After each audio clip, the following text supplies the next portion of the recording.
If the person next to you on the train smells like an old rotten rag from some damp basement, get off. My gut has almost never steered me wrong. And right now, my gut is screaming. That's why I'm writing this. My job is to warn you. After that, do what you want. My coworkers, my friends, even my own kids, nobody's listening. My youngest daughter is dead certain I'm just a cranky old geezer with a case of job brain. Says it's time to see a shrink. I'm barely in my 50s, and I'm damn sure not ready for the rocking chair yet. For 23 years, I've worked security for the subway. I stand by the turnstiles, watching the scanners, seeing the same tired faces go by day after day. I know this place. I know its sounds, its rhythms. I even grew to love the stink, that cocktail of creosote and ozone, hot metal, cigarettes, sweat, and cheap food. I'm good at people watching. I can spot a predator a mile away. See how they eye someone's bag, their pockets. I see the exhausted office drones, the tourists, the locals, and I see the kids trying to look different. I know how to spot the details, even the tiny ones. About 3 weeks ago, a kid catches my eye. He's walking alone. It looks like he'd fought a dumpster for his hoodie and lost. It's filthy, stained. Hood up, greasy matted hair sticking out. A junkie, I figure, but his eyes are pitch black, those sclera lenses that cover the whites. His face is pale as a ghost, covered in these weird, bumpy piercings. As he passes, I take a sniff. It's not a chemical funk. It's a basement smell. Damp, moldy, with a hint of a dead rat somewhere.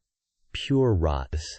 But the hair on the back of my neck stands straight up. No idea why. He just gets on the train and gets off at a stop. Normal. I probably wouldn't have given him a second thought if he was the only one. The next day, early shift, I see her. She's wearing an office suit that doesn't fit her vibe, or those black sclera lenses. She walks straight, looking right ahead with a steady, focused stare. On her white blouse there's a weird yellowish stain. She's clutching a wilted rose. Her nails are incredibly long, manicured but grayish black. And that same smell follows her. Rot, trash, dampness. And something else. Like some bizarre, expensive cologne that smells of spit and urine. Like she'd climbed out of a cellar, dug through a dumpster, and then doused herself in it. I can't just let her pass. "You okay, miss?" I say, stepping into her path. She stops. She looks me in the eyes. God, I feel it then. Every hair on my body stands up. Every molecule in me is screaming to run. Just run. But I'm the law here. I keep my cool. The girl smiles, but just with her lips. A strange smile, like she's wearing braces. She doesn't answer. She just stands there, staring at me. My partner, Marcus, a transit cop, steps up. "Miss, Officer Marcus, my colleague has a question. Are you all right?" She just keeps standing there, smiling that smile, drilling her eyes into him. I see her skin up close now, pale, with these weird, perfectly round bumps under the surface. Now, not acne, something else. "Miss, I'm gonna need to see some ID," Marcus says. She pulls out a card. The plastic is chewed up, stained yellow. Marcus takes it with 2 fingers, disgusted, and starts typing. She just stands there, twirling a greasy lock of hair. I see Marcus's face twitch, a shiver.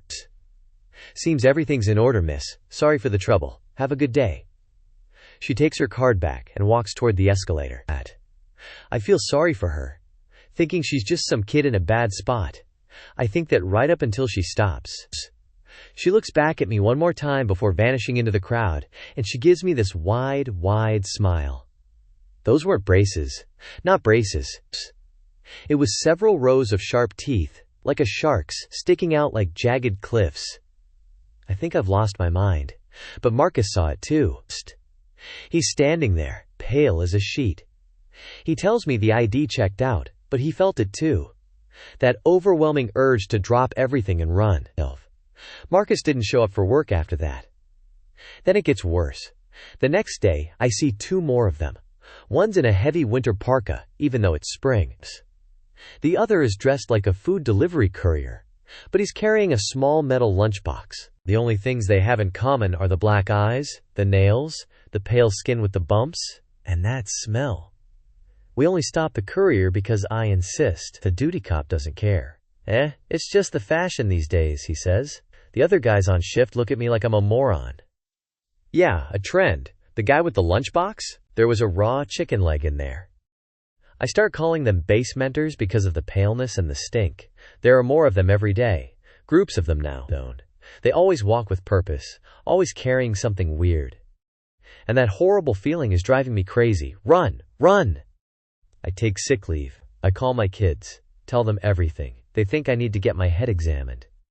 Then my relief partner messages me. He saw it all too. He says he quit because something inside him was screaming to get out of the city. He babbled about some prophetic dream, that whatever this is, it feeds on the city and it's spreading fast.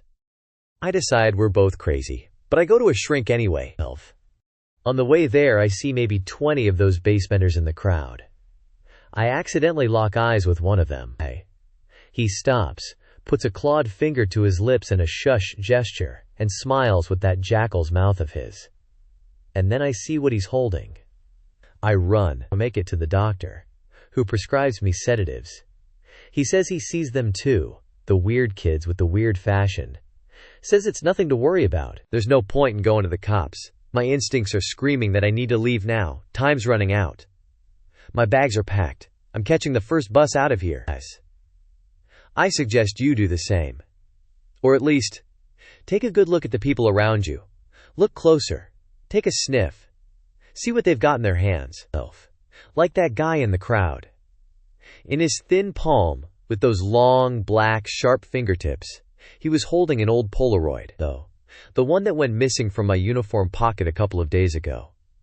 The photo was of my wife, Nancy, the one I took when we were at the beach. She was in that light beige dress, holding a rubber ring, flashing me a peace sign with 2 fingers. Fingers that now looked like long black claws. On that old photo, she looked very fashionable, very trendy,